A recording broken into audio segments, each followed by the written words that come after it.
This episode of Troxel Podcast is supported by Twinmotion, the simple, real-time rendering solution to create high-quality imagery, client presentations, and interactive experiences that help communicate your design ideas fast.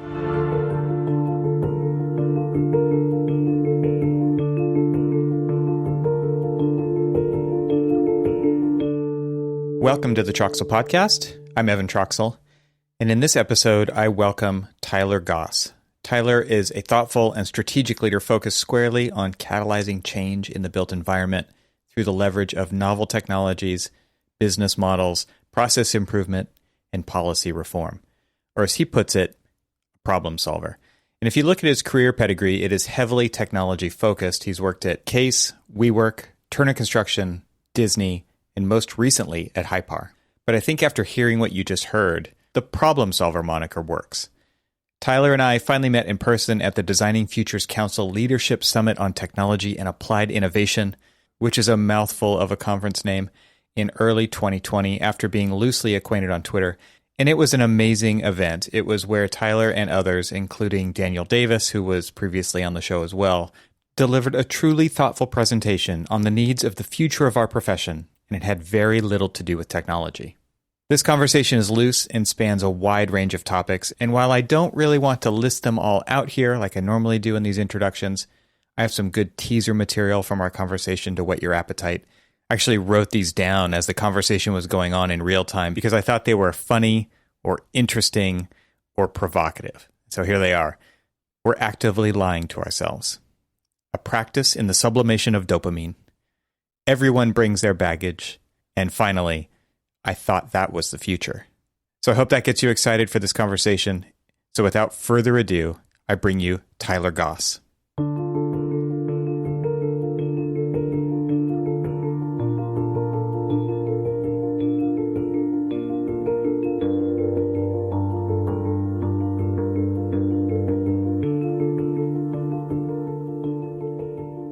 I was supposed to go whitewater rafting with my 16-year-old. He just turned 16. I do like this coming of age trip with my boys. Cool. So I still have one more boy to go. He'll be 16 next year, but I had to cancel it. It had already been canceled once because he got sick, and now this happened. So maybe next year now, and it's like it's not going to be the same next year. He's going to be 17, and there's just so much that happens in a year. Right. And he has to share it now with his brother because his brother is 15 and next year he's 16, right? You know. Oh, I owe them individual trips. But it's funny because you think about like, why does time go by so fast? And I recently heard about this. I can't remember who. Maybe it might have been like Casey Neistat or something. It was a YouTube video, I think. Mm-hmm.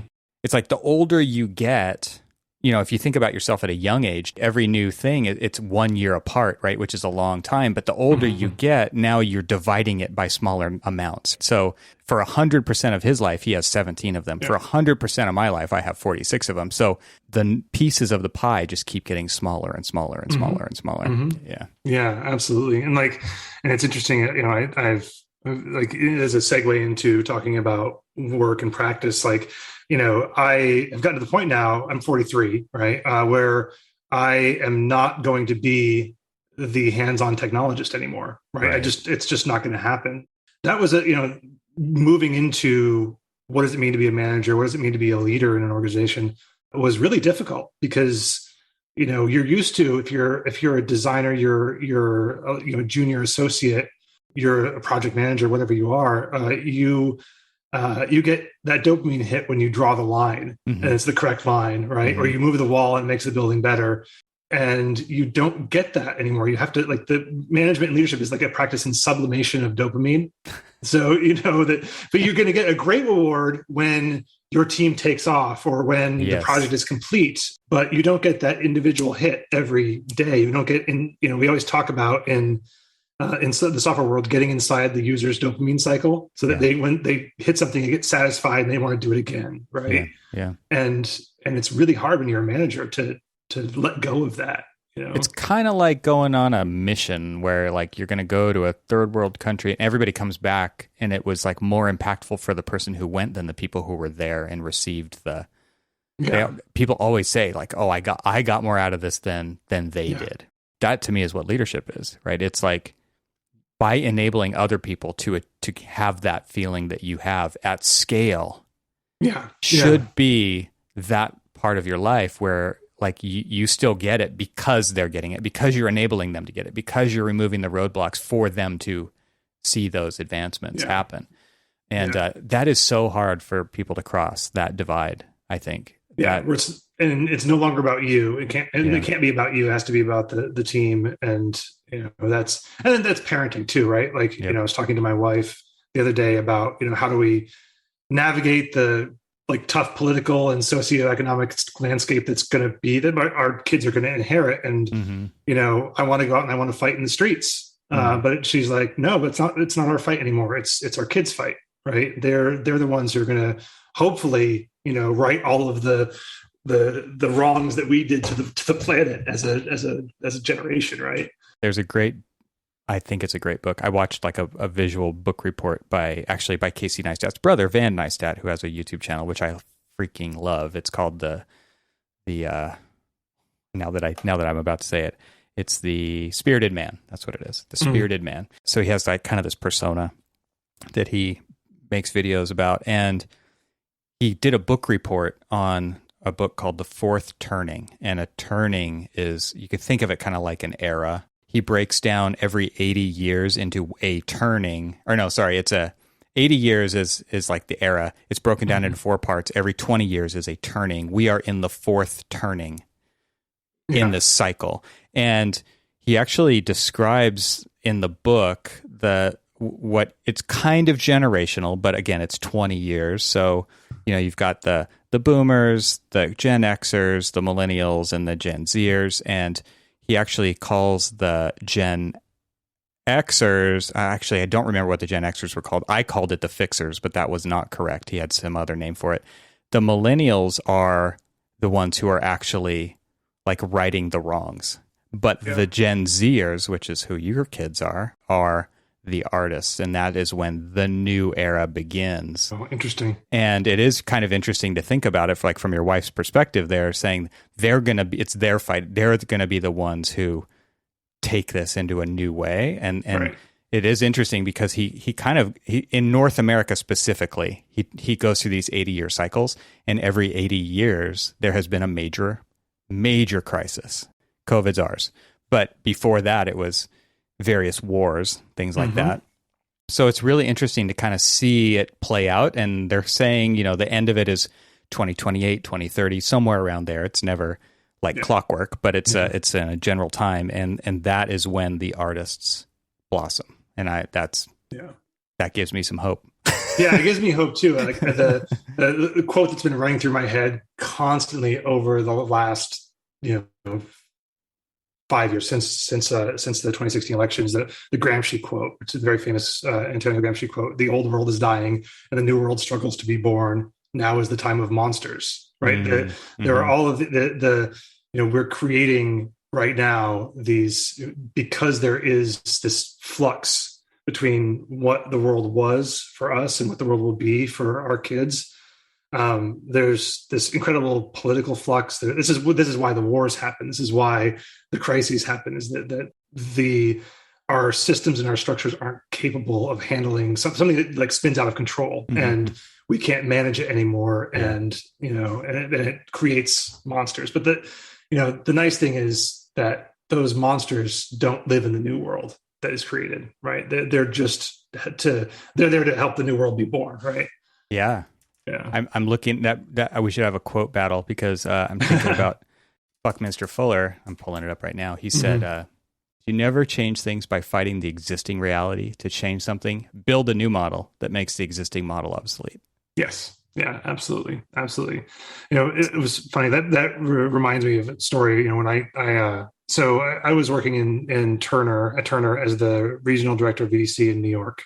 And I got this opportunity to come back to California, which we've been trying to do for years anyway, to build a department in the Bay Area. And one of the first things when I got there was there was this mandate to get the entire estimating and scheduling team skilled up on Revit and Vico. And Vico Office being this, it was a 4D and 5D estimating scheduling tool, had pull scheduling. It was a pretty amazing platform and complex platform. But the reason they wanted to do it was because DPR was doing it. So they had to catch up to DPR. And I like, that was this real moment for me where I said, no, we don't want to catch up to DPR. What is it that Turner is best at?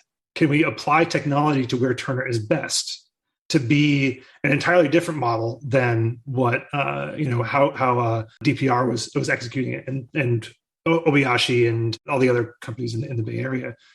So I went to our chief estimator, and I had him pull all of his estimates for the last 5 years. And this is sort of like the beginning of my science-based approach to technology and innovation. I didn't pull all the estimates for 5 years. I went to procurement, had him pull me all the budgets for the last 5 years, and the final budgets, the final cost of the buildings.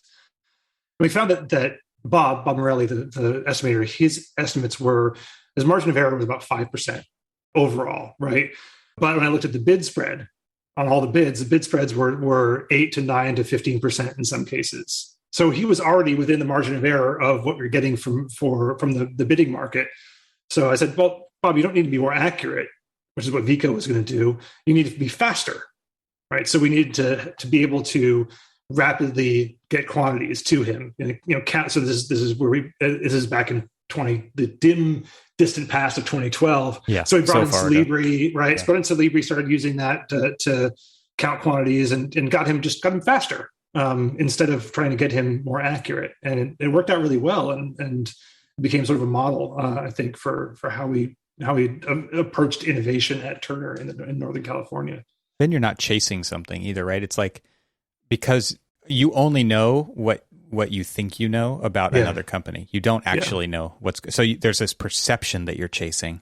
Yeah. And it's really hard to measure against that from making decisions and seeing outcomes that, like, how do you know when you've surpassed them?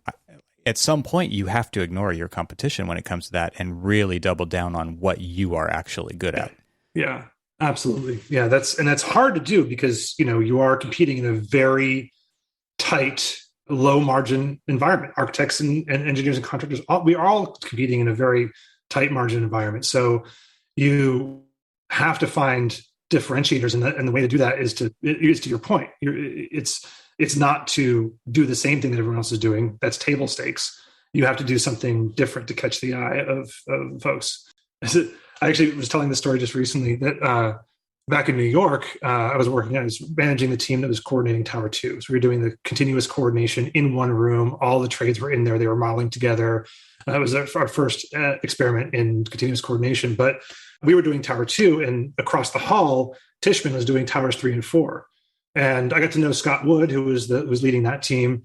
And we obviously, whenever construction companies do sales pursuits, they have to do a 4D simulation of the building being built, right? Then we realized that at that point we realized those were table stakes, so we decided to join forces. So every time one of those competitions came out one of those contracts came out that everyone was chasing, we just did our 4D simulation together. Right. And sometimes it was his guy modeling it. Sometimes it was my team modeling it, just to save on effort. So we could put things into more stuff that really mattered. And no one ever noticed it. Right. Because on this other side, you didn't even even have to ask permission to do that. No, because no one ever noticed. Yeah. Yeah. And like we'd go into presentations, and they'd see the same animation twice in a row, but the customer is not looking at it. Like it was a way to prove that was no longer a way to catch the eye of the customer, right? Yeah, there's so many technologies like that. And people still like to think of it as the differentiator when, like you said, it's table stakes. It's like, we'll offer them this menu of items. It's like everything on that menu is table stakes. Come on. You've got to stop thinking of sustainability as a menu item. You've got to stop thinking of technology as a menu item. We do design, and design encompasses all that stuff. So it is interesting to think of how much of what we have kind of cut our teeth doing and implemented is now just full on table stakes. Like this is just normal. Yeah. And, it is, to have that perspective and look back on it, it is really interesting, because when you're in it day to day, and you're trying to get people to move in the direction you want them to move, it feels like no one's moving. It feels like we've been talking about BIM for a decade and a half, and everyone's still trying Revit for the first time on this project, right? Right. But in thinking back to where we were 15 years ago, it's remarkable how far we've come, right? It is, the amount of, not necessarily technology, but the way that we have changed the process of how we deliver buildings by leveraging technology to help us has really changed dramatically. And I'm not a natural optimist, but like I start to look at it and think about it. And yeah, it's pretty great that what we've done as a collective group over the last 15 years. Okay. So another quote comes to mind. We're keeping track with the quote counter. Yeah. I think of Steve Jobs' quote at this point where it's like, you can only connect the dots looking backward. You can never connect them going forward. And what you're talking about is, like if you've lived through it, you've got to kind of be in that position to be able to do that. Yeah. Because the youngest, greenest folks can't do that. Right. But it also helps kind of reset that optimism versus pessimism, ratio, because we do take the new stuff for granted. Like after you've done it for some amount of time, it is normal. It is table stakes. At some point it flips a table and actually becomes those things. Yeah. But man, look how you actually have to stop and kind of celebrate. Look how far we actually have come. Is the AEC industry making any inroads into innovation and being more progressive and being more efficient? All these things. It's like there's so much to do. Yeah. Okay, let's take a deep breath. Let's look at what we've actually accomplished. It's been pretty phenomenal. Right. Yeah, and it is like the whole language around technology that even executives and leadership can now use, now have access to, is really remarkable. I mean, I feel like every single construction company out there is building out a product team now to build, products they can sell to their customers, products they can sell on the open market, products that they can use internally to make their processes better. It's a really difficult road, but I'm seeing just a staggering amount of investment compared to even 5 years ago in using software as a differentiator or a value add rather than a cost center to the process of delivering buildings. It is interesting. And I had a show with Rob Yorey, and I don't know if he said this during the show or not, but he talked about what he's doing at NTech, and they're because the show really wasn't about what he's doing now at NTech, but there was a point in which he said that their team, the VDC team, is its own cost center. That changed the game for them because they now obviously know what they're capable of. Instead of trying to sell their wares within the corporation to various teams, they know what they're capable of. They can go out and get their own clients, and they can deliver on what they can execute the best because they fully understand it. Whereas other people, they know a little bit, they know an overview, but they don't know exactitudes. So they're the best ones to sell their own, basically determine their own destiny with them, and show what they can do, and then have case studies to then show the rest of the company, say, hey, come along for the ride with us. Yeah. And it's, so I think I'm thinking now of several conversations I've had with my former boss, Jim Barrett, as the chief innovation officer at Turner. Real, like one of the few mentors I've had in my life. I was in a really dark place in my career. While Disney everyone was furloughed from Disney. I didn't know, the future was really unclear. And he said, just go help people. Just don't think of anything as transactional. Just like find people in the company who need help and go help them, or find people outside the company and go help them. And this was sort of the philosophy that we had that Jim inspired at Turner. We did, modeling work for the charity, but they were building houses post Katrina.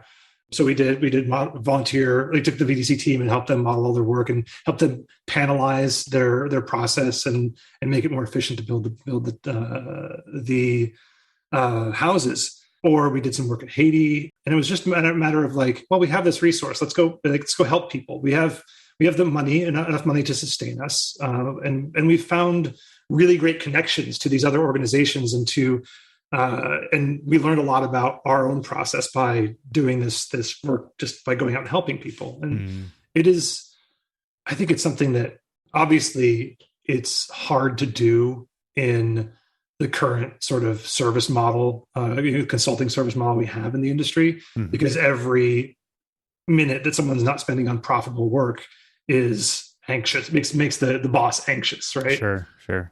But I really think in thinking back on it too, it always returns many more fold than the effort we take to do the thing. It's interesting because, again, I think you're coming back to this. I don't know if it's a theme yet, but it's going to be the idea of doing what we're good at, right? And offering it. Even if it's not your day-to-day, it's something that you realize you have the skill, you've got capacity, let's go do this thing, let's offer it up. There's so many firms out there, Annette, if you're between jobs, I for a point was between jobs, and I look back and I think companies always want to be something else. Not every company, but a lot of companies don't know who they are enough, and so they want to be something else.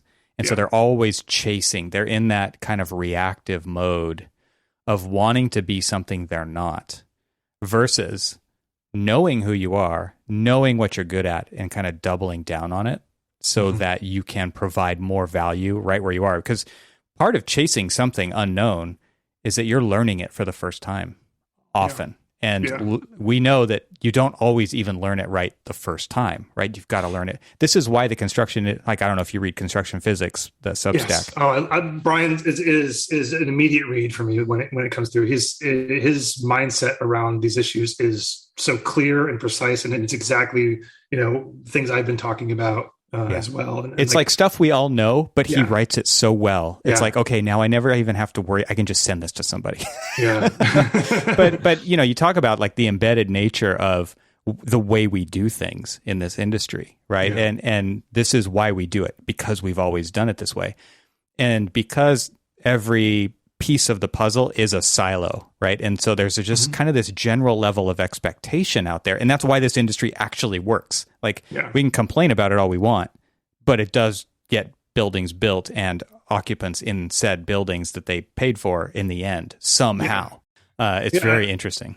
I think of the famous Paul Teicholz graph, right? You've seen the construction productivity from 1960 to 2004 or whatever it was, whenever he did it. It's a very slight hump. Yeah. Yeah. It actually goes down at the end, right? Yes. By the measure he would, and obviously we can dispute, like there's been much dispute about the methodology there and everything. And I don't want to get into that, but there are a lot of different theories as to why that is. And one that I keep coming back to is that we don't learn from our mistakes as an industry because we're project based, because once the project is over, it's in the archive bin. What's next? Yeah. Thank God we got through it. Right. Thank God we got through it and we didn't get sued and there wasn't too much change management that happened and we were able to get it done.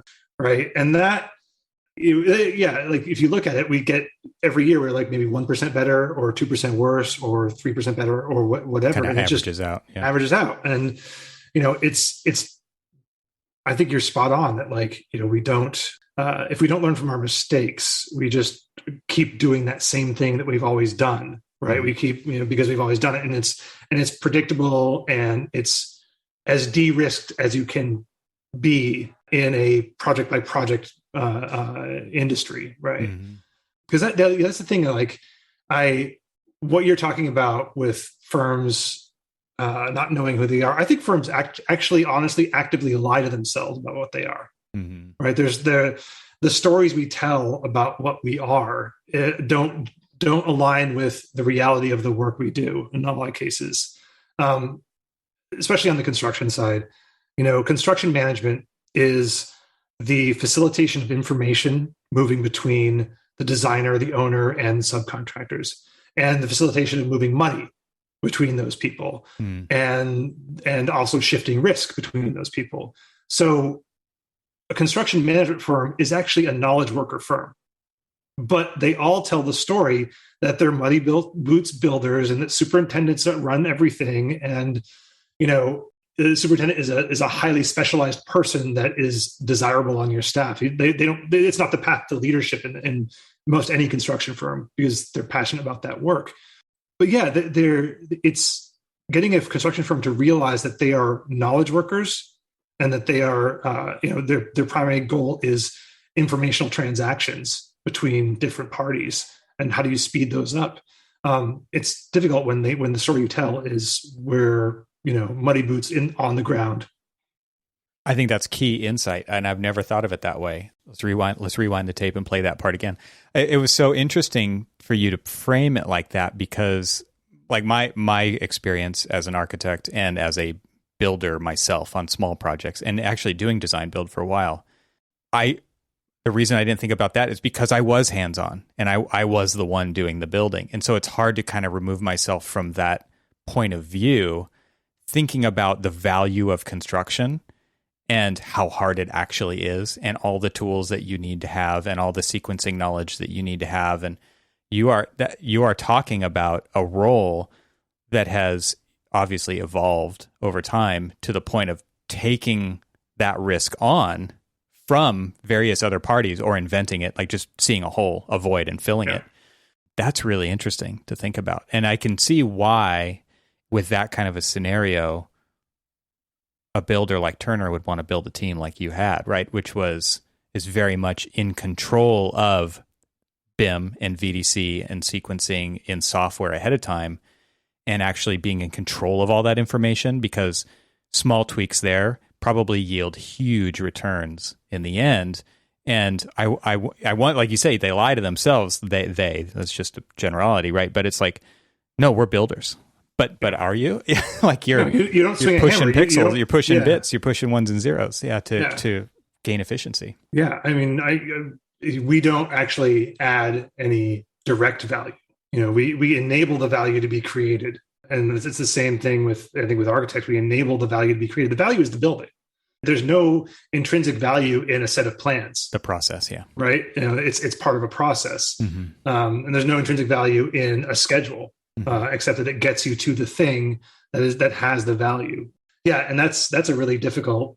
Everyone wants to add value, thinks that they're key in the process, but like it's all enabling that guy who's got a hammer and and a nail, and to know where to put that nail.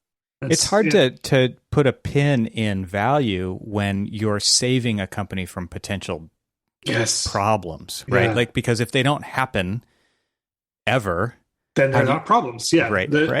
How do you convince someone to pay to de-risk a situation he doesn't see it? They don't see as risky, right? Yeah. That was like the big struggle, I think, of the early days of BIM coming into construction. These were, again, because we just do things the way we do them. We expect we expect a certain amount of waste and a certain amount of risk, and we're okay with that. We build it into our pricing model, right? And architects do as well.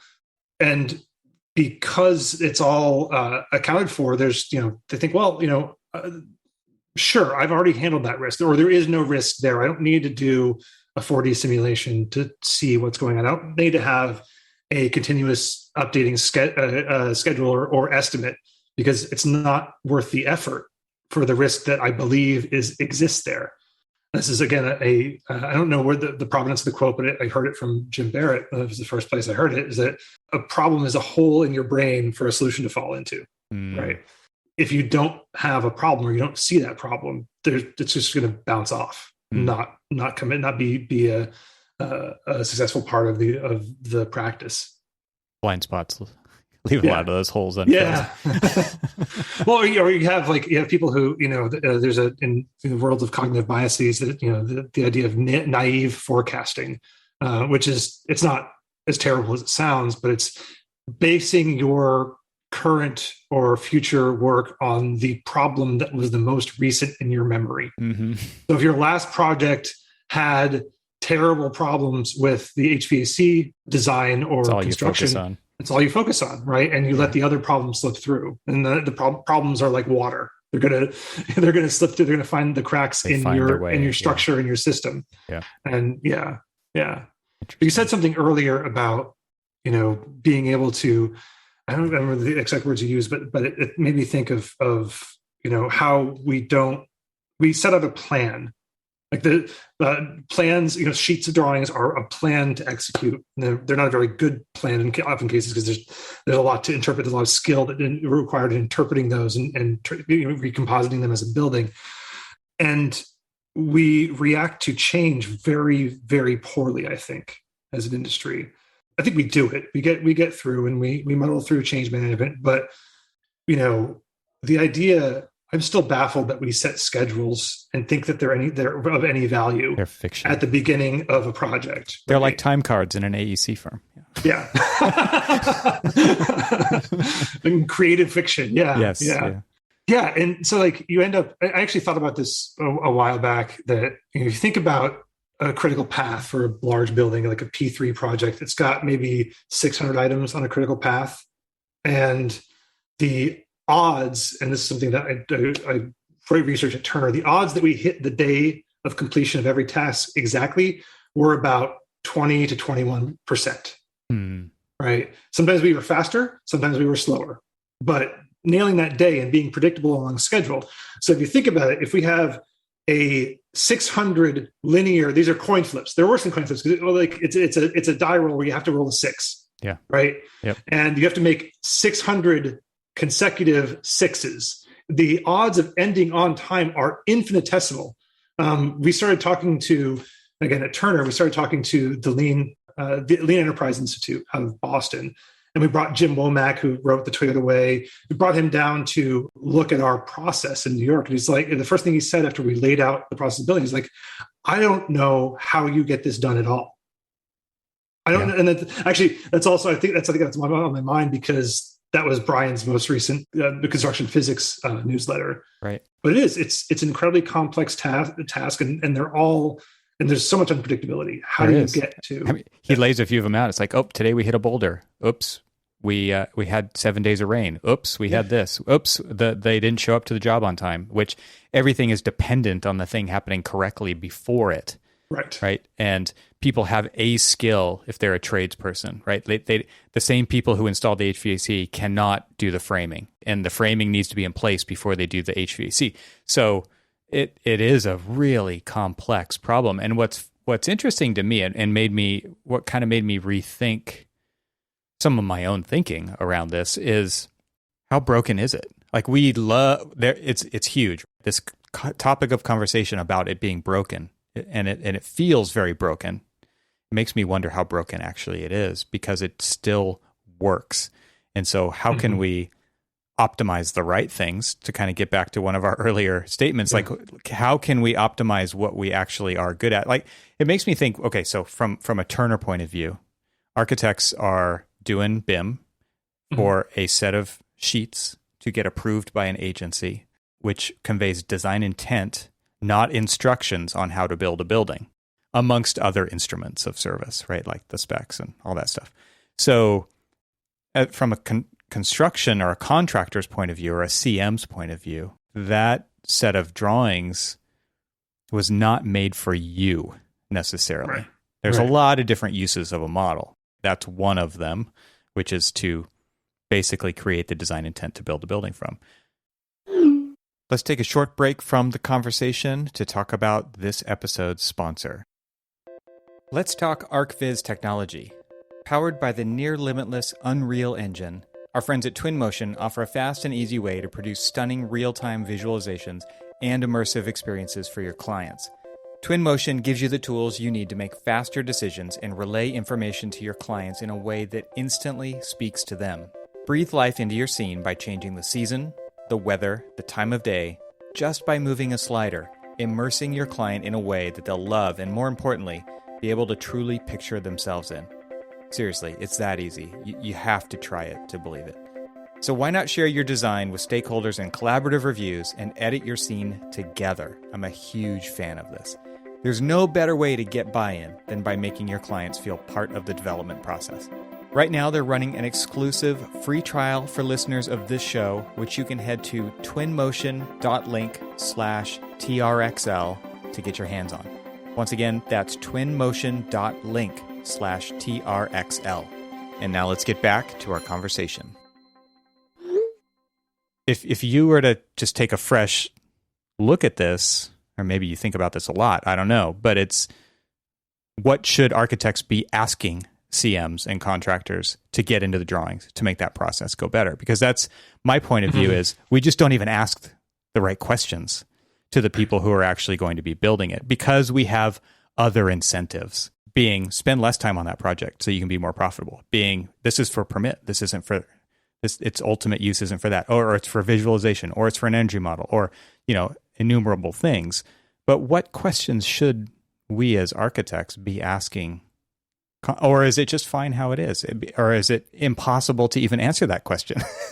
So, I mean, there's a lot to unpack there, obviously. Again, a quote from a friend of mine, a good friend, Jeffrey McGrew, runs Model Number and Because We Can out here in San Francisco, or in Oakland. He said that, when he's doing drawings, 50% of the drawing is for the authorities. It's for the permit. 50% is for the contractor and what they need to build, and 50% is for covering his ass. Yeah. Right. And so you end up with that's 150%. Exactly. And obviously our tools make it like that was one of the big selling points of Revit when it came out. It's easy to put a sheet together. It's faster, so we started putting together more and more sheets. And at one point at Turner, we had the opportunity to model Avery Fisher Hall at Lincoln Center, because they were going to do a renovation of it. And I got the original structural drawings for that when they were 13 pages. I was going to say, how thin was this set? The overall set was under 100 pages. Yeah. For a massive concert hall. And because there was an economy to them, because they were hand drawn, so every piece of information was instantiated once and back referenced everywhere on the drawings. The curve of the wall, I remember, I had to hunt for where's the actual curve of the concert hall's wall, and I found it on one page where they set out all of the geometries. That was the hard and fast rule back then, right? It was do it once. Yep. Yeah. Don't duplicate information on multiple sheets, because guess what? When it changes, you're screwed. Yeah, exactly. But then our tools have evolved to allow us to produce more faster. So we produce more faster. And I think it actually leads to less good drawing sets. But, I think one thing the thing I want to unpack about that is the lack of empathy in the industry. Every architect, if you get them drunk, will talk about how the contractor doesn't understand their design, how they've messed up this, how they're trying to substitute that. They're trying to do all these things that detract from my artistic or design intent. You get any contractor drunk, well, you got to give them more alcohol. Usually when they get drunk, they start talking about, well, this architect doesn't know anything about how this building goes together. And they don't understand what we go through and blah, blah, blah, blah, blah. And they're both right. And they're both right. They're absolutely both right, because, you value, there are different things you value and the different things you're paying attention to. And because of that, I think it's hard to have empathy grow. Like, what is trying to figure out what a contractor needs on the drawing as an architect is difficult, because you have to put yourself in their mindset. Trying to know is a lot different than just asking, though, right? Right. Yeah, that's true. Yeah. But I think asking that pride gets in the way. What gets to a set, well, there's definitely pride, but I think it gets to the second point with the empathy is that there's no, it's a combative industry. We're all competing for to extract as many dollars as we can from this project, so that we can pay our staff and feed our families and so forth. This makes me think, they're obviously in a design bid build world, you're going to have antipathy. You're going to have people at each other's throats, because you're just throwing a set of drawings over the wall and hoping it works out, and then picking the lowest bidder, and then RFIs start coming back over the wall, right? Yeah. From the lowest bidders. And I thought going to Disney, because they were vertically integrated, and even WeWork or Katera at the time, I thought that was the future, because consolidating design, engineering, and construction under one roof should mean that everyone's aligned and working towards the same goal. Yeah, it didn't turn out to be the case, right? Because everyone brings their baggage from the industry. We had the architecture and engineering team that didn't trust the construction management team at Disney, and they just fought the same battles. It was better, but it wasn't perfect, because they're bringing all of this mistrust and lack of empathy to a place where they really should and could be working together. And I think it's why also IPD just sort of failed to crack more than like 1% of projects in the country, just because it's very difficult to take people who have been proven right about their mistrust of their counterparty. Well, and that negativity is a cancer for sure. Yeah. Because and what I mean by that is it spreads, right? Mm-hmm. Like wildfire. And not only that, but because our teams are so transient, one team that works on one project is not even going to be the same team, most likely, that works on the next project, let alone bringing the multiple silos together. So you talk about IPD, like it works for that project because they're so embedded and they're spending so much face time together, and they're finishing each other's sentences in the big room and doing that live coordination and solving problems together, like actually working through the problems together builds relationship. And when that project's over, that team doesn't go to the next project. They disperse, and then parts of it might come back, but chances are cancer's going to come in, right? Who didn't have that experience. They've had plenty of other terrible experiences. Right. And they're bringing that baggage to the table. And it's a very real thing that a lot of people don't think about when they're talking about this bright, warm future that we could have together. Right. Yeah. The transiency of the teams is absolutely that's sort of the death knell of that. I mean, one of the things that was really cool in New York is that when we starting out with BIM at Yankee Stadium and then World Trade Center, there were so few trade draftsmen who could model. We'd see the same 10 people on every project. They were they were experts. Yeah. And so that there was actually a time in New York when people were really performing. We actually, going from the coordination at World Trade to the coordination at the New York Police Academy, which was the next project on the list, it was the same team that moved over, and they were wildly productive. They coordinated that thing just astoundingly fast. It was a big success story that we talked about for years when we go to conferences, because you'd had a team that had already built trust by sitting in a room together at the World Trade Center for 6 months. And the cool thing about the side thing about that project is that we were actually sitting in a law firm and it collapsed during the 2008 crisis. And so we were sitting at this like massive oak $600,000 like boardroom table, and all these guys, just sitting around it and talking to each other constantly. And, like on the 42nd floor of World like Trade imagining 7. design studio in a law firm. Yeah. Boardroom. Yeah. Yeah. Wow. Yeah. It's true, because you think about the way that these teams come together now, and especially with, I wonder kind of what the future holds because of, well, there's kind of two competing things right now. There's the need for housing, new buildings, and there's this huge need of renovation, existing stock, or reuse. They're not.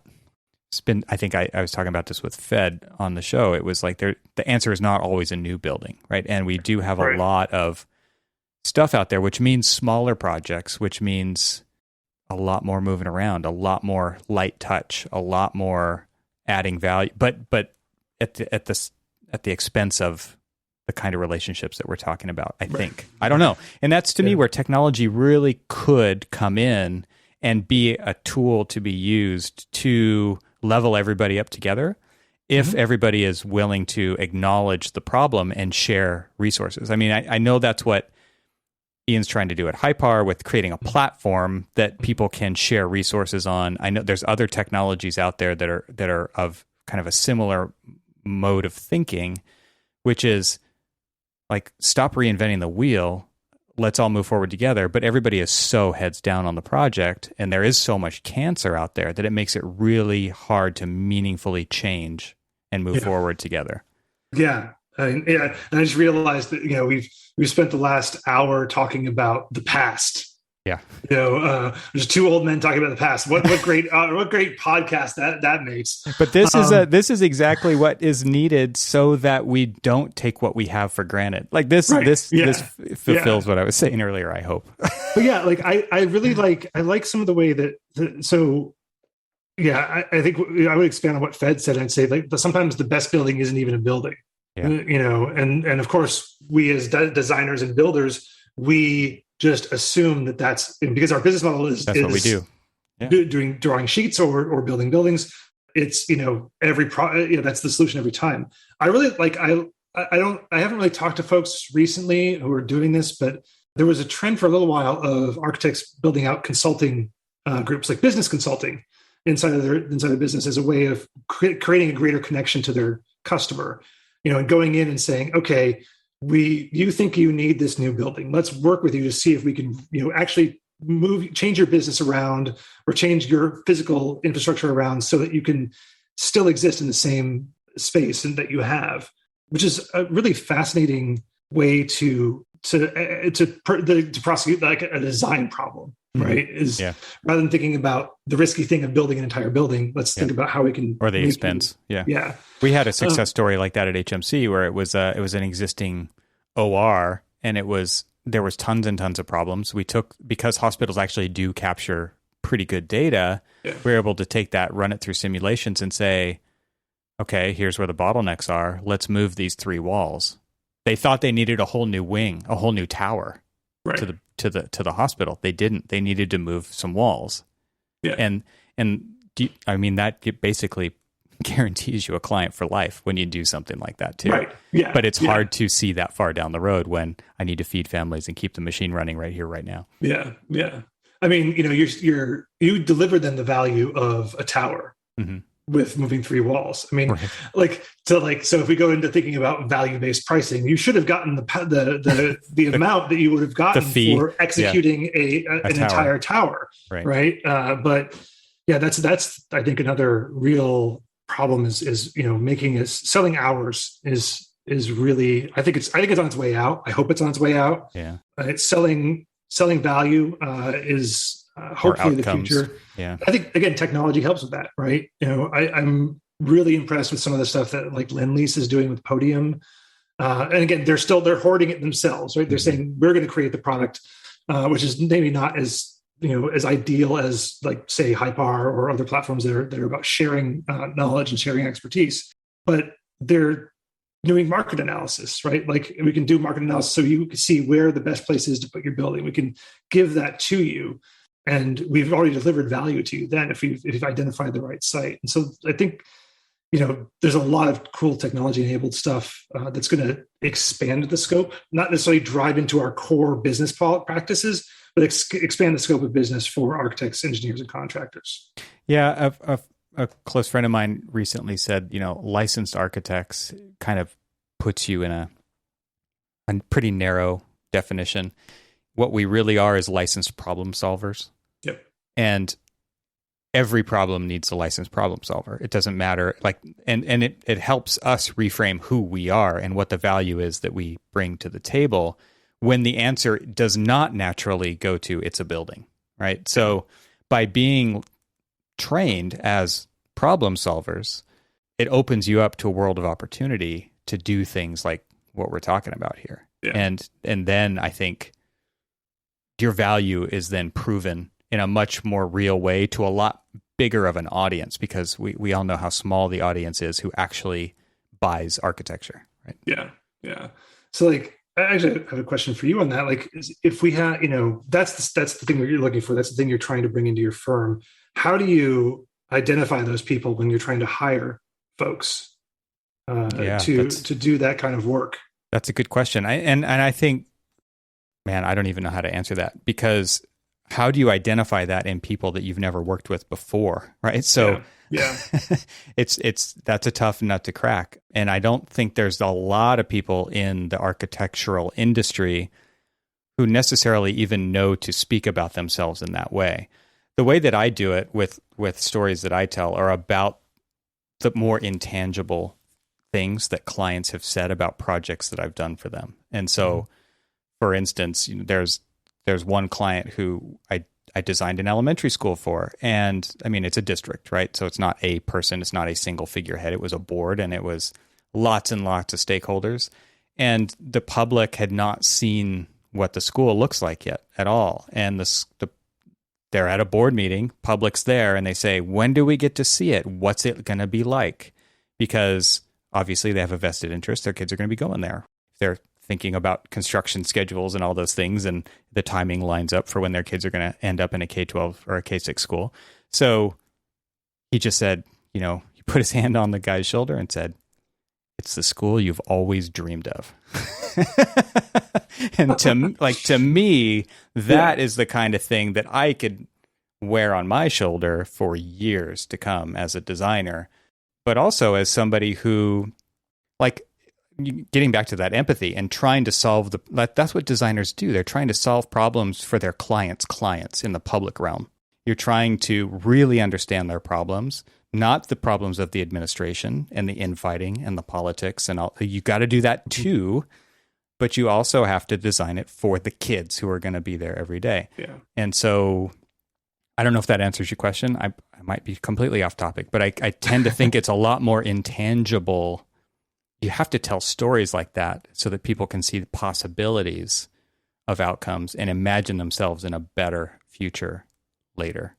Yeah, I think that you hit it right on the nose there. That's the thing. I'm always looking for people who have the imagination to tell the story of what they want to happen, right? You have that problem solving skills, and I think architects again are the education is such that you end up being a really good systems thinker coming out of architectural education. You think about, multivariable optimization is sort of implicit in every decision you make as an architect, because you're trying to optimize this project so that it can get built, so that you can see it in the world. I mean, unless you're a star architect and you just want to build a giant staircase. A shiny staircase. A shiny staircase. Well, like Dave Gilmore, our mutual friend, I think he says, you don't want to be an architecture firm. You want to be a solutions provider. Yeah. Right. So thinking widely, don't think so narrowly about what it is that you were trained to do in school as an outcome. But this is very much like a licensed problem solver kind of a thinking, right? It's like you can help people in lots of ways, kind of like the example you shared at Turner when you guys decided to help people panelize so that they could build replacement housing faster.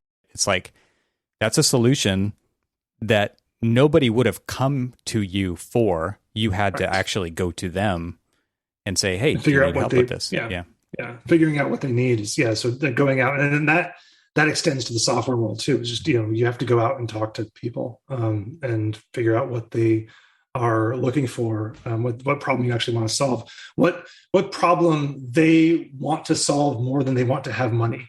Right, that's the way. I think you have to build a product that they want more than they want the money that's in their bank account.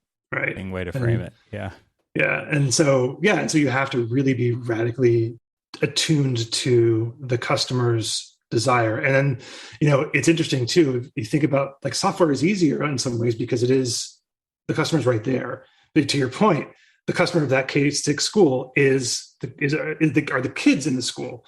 And so you're getting a translation of a translation of a translation. Yeah. And then you're creating a set of drawings that are then translated and by the CM and then translated by the subcontractors. And exactly. A big game of telephone, right? And there's so much pushback in the middle of that scenario where a contractor is going to be like, well, why are you doing it like this? And then it's like, oh my God, I got to go back through so many layers of the onion to even answer that question because like the answer's there. There's a reason why we decided to do that.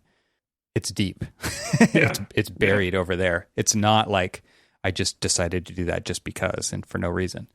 Yeah, that's. I mean, I've always thought the way I sort of visualize the money in the process of building, is money accretes at points of friction in the process, right? If there's a point of friction that can be solved with a piece of software, you buy the piece of software. If there's a point of friction that can be solved by expert analysis, you hire the expert, right? And so, when we talk about building a frictionless data pipeline for the industry, which is like I think a lot of people's goal these days, I think it kind of scares folks in the value chain because, like, well, if it's frictionless, where do I add my value? Where do I add my value and take out my money? And am I being made irrelevant with this technology? And I don't want to pick it up because it may impact my bottom line. One of the things I always see with one of the things that CMs are always trying to get out of their relationships with their subcontractors is productivity rates? How fast can you do these things? How much labor does it take you to do these things?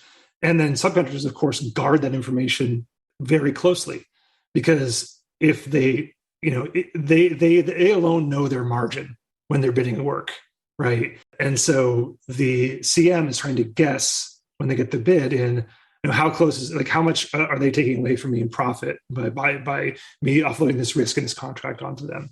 And I say that's why, subcontractors drive Maseratis and CMs drive BMWs and architects drive Volvos, right? Is it the more risk there is, the more you can take profit out of a faulty and frictionful system. Friction filled.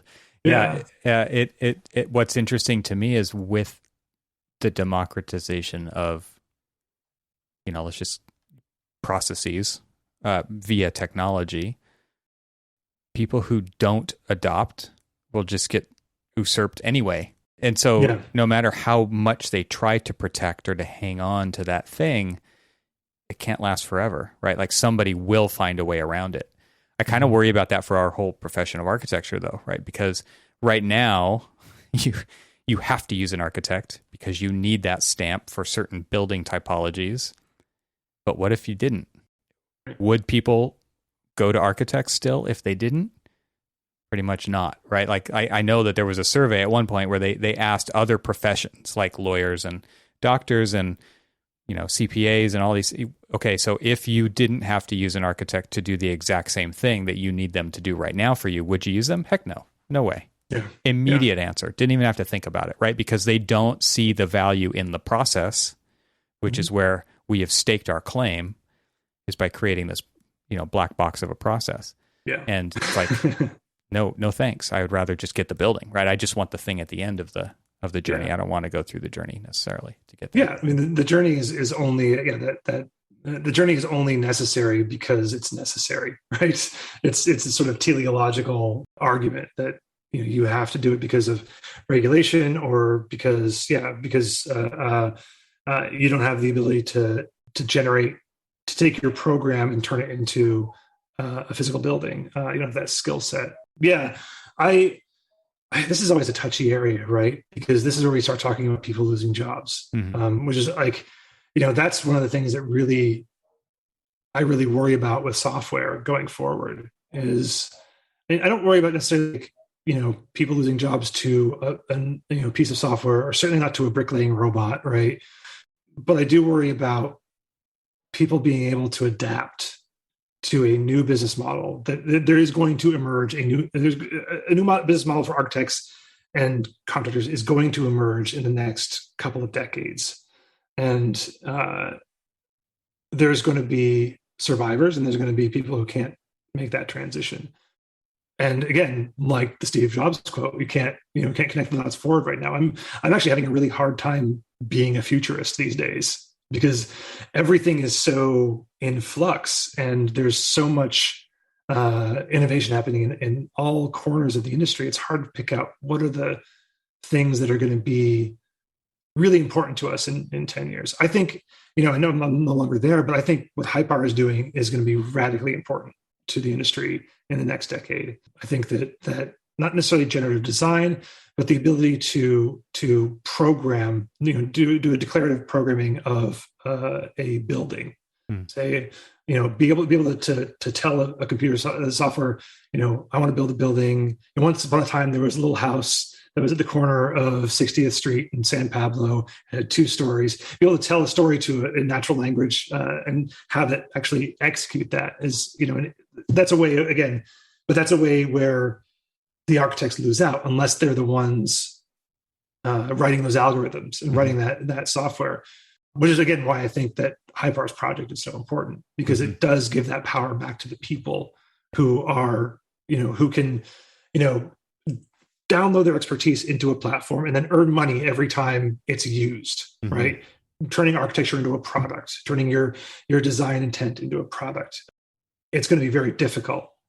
And I think, we are starting to see obviously a lot of programming and computational work happening in the schools, but I think we need to have more. I mean, I think we, we should be learning. I never learned a programming language in my architecture program, which is, and it's okay. I'm a dinosaur now, and I'm okay with that. But like, that's going to be wildly important in the next couple of decades to be able to distill your knowledge and your expertise into a piece of software, right? Well, especially if you are interested in designing the future in which this profession will inhabit, instead of just being along for the ride and kind of experiencing it, for better or worse. Chances are worse if you don't agree. if you're not part of the decision making, then you probably won't like what you get. So for a tool like that one to exist, amongst others, that puts the agency into the hands of those willing to roll up their sleeves and do it, we absolutely need that education to happen. So yeah. Well, and I think thinking about your current project, like there's so much. I think the vast majority of what a construction manager can do can be automated away, and because it's about connecting information between subcontractors and the design team, and interpreting that information and giving direction. I think a lot of that has a chance to be automated as well. And I don't think that construction management firms are as prepared, even as architects, for that future right now. What's positive about the future? What are you excited about right now? I was going to ask you that, actually. Like your fingers are on, I think, the pulse more than mine. You want to take a crack at that one first? I'll riff off of it. Oh, it's so hard. I mean, obviously I'm excited about, the declarative programming of programmatic execution of buildings. It's what you find when you start doing product management is that there are a billion things you can do, and they're all really cool. And that, like, you become much more capable of saying the word no than the word yes. So I'm trying to rack my brain out to think of the things that are really exciting moving forward.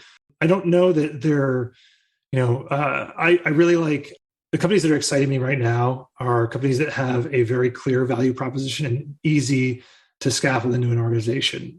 There's a company out of Los Altos called Versatile AI, and they have just a sensor rig that you can attach to a crane hook, right? So you get the pick, the load capacities, all the things, and it's also a camera, so you can see the whole site and see where better to put a camera than on the crane over the site.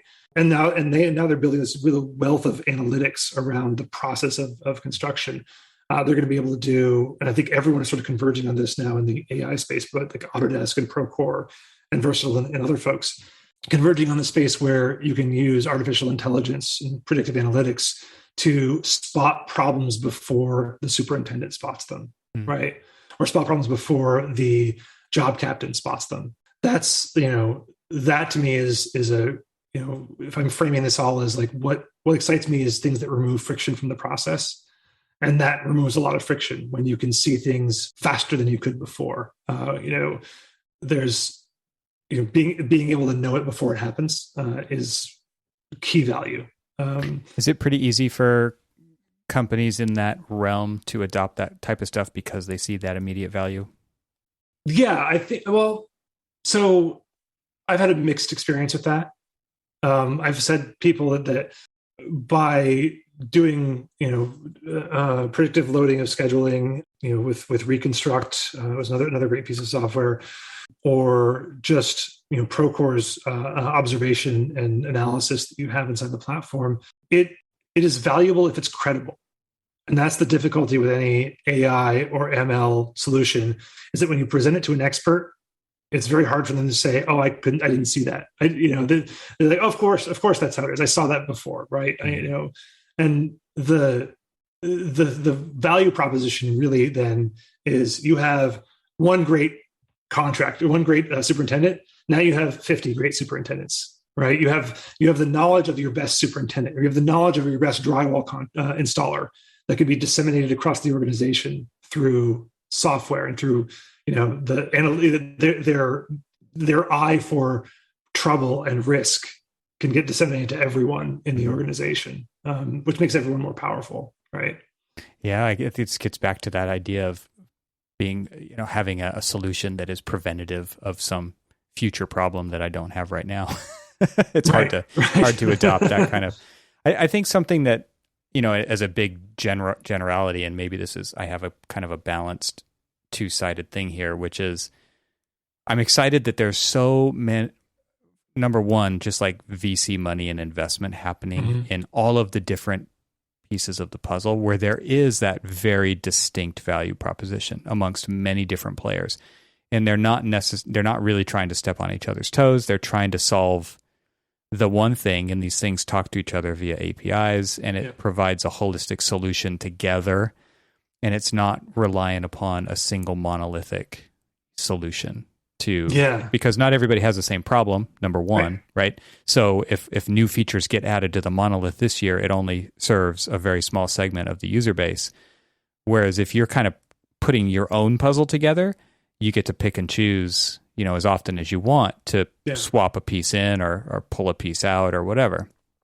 That's why it's fascinating. Like I've seen numerous times when people have tweeted out what they believe is like the best current tech stack for an architecture firm. Like George Valdez, said if I was an architecture firm, like these 7 pieces of software are the crucial pieces of software for developing the business.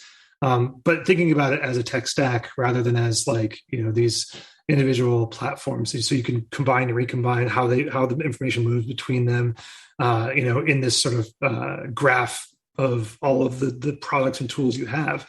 And you can draw new value streams by connecting different nodes on the graph, in real time with these separate and distinct platforms, right? That like hopefully we'll all talk to each other. Like that's the real struggle. And I think the VCs have turned the corner on this. Like a lot, 5 years ago, it seemed like everyone was trying to convince these tools to become platforms, to expand out. Like PlanGrid started with plan visualization, then it comes into issue management and all these other things. And everyone sort of converged back to project management, which was the real problem.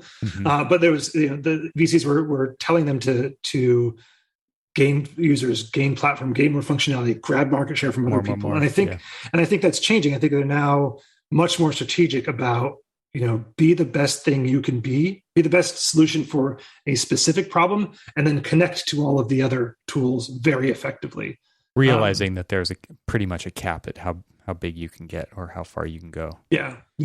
I think my balanced take on this, though, is that it's very real, right? There's this digital fatigue out there. And for the people who are actually doing the work, another app is just like another headache, right? And it's another UI that I have to learn, and it's another set of keyboard shortcuts, and where am I going to save my files? And to me, that's probably the biggest downside is people just don't want to hear about another piece of the puzzle. And so that's where change management is very difficult, because it is easy to buy a single piece of software that does it all, or a suite that is all run by one company, because they are highly integrated and they do talk to each other really well already. So that fatigue is real, and recognizing that and still trying to find a way to solve a problem in a great way is a balancing act that's really hard.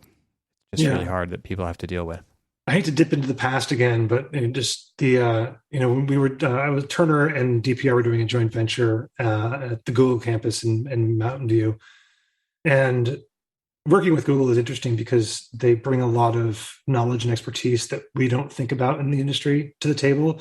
So we did a penetration test, security analysis of the job site trailer. And we found that there were 37 different platforms and tools that were moving information in and out of that trailer.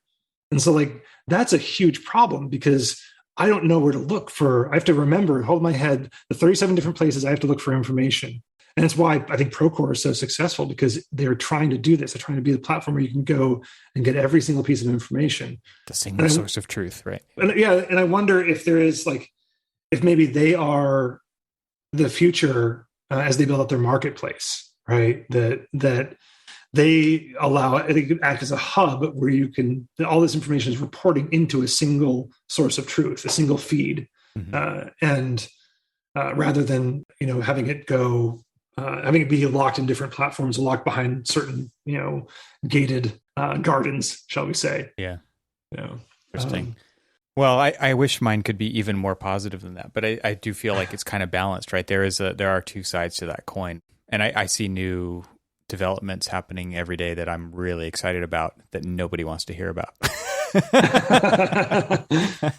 Yeah, it's the world we live in. So, yeah. Well, I really appreciate hanging out with you today and having this conversation about all things. It's been really fun. Yeah, this is great. I always love a conversation like this, and I apologize to your listeners for spending so much time in the dim and distant past. Next time we talk, we'll have to make a rule that we're just looking forward. We're just looking at the next 5 to 10 to 15 years. Yeah, well, let's do it again. I appreciate it. All right, thanks, Evan. Thank you to Twinmotion for their support of this episode of Troxel Podcast. You can visit twinmotion.link/TRXL, or I've made it easy for you. Just click the link in the show notes and download your copy of Twinmotion for free. This show is part of the Gabled Media Podcast Network. You can see all the shows at gabledmedia.com. That's GABLMEDIA.com. You can help support what I'm doing here by leaving a 5-star review on Apple Podcasts to help get the word out, and of course, share it with your friends.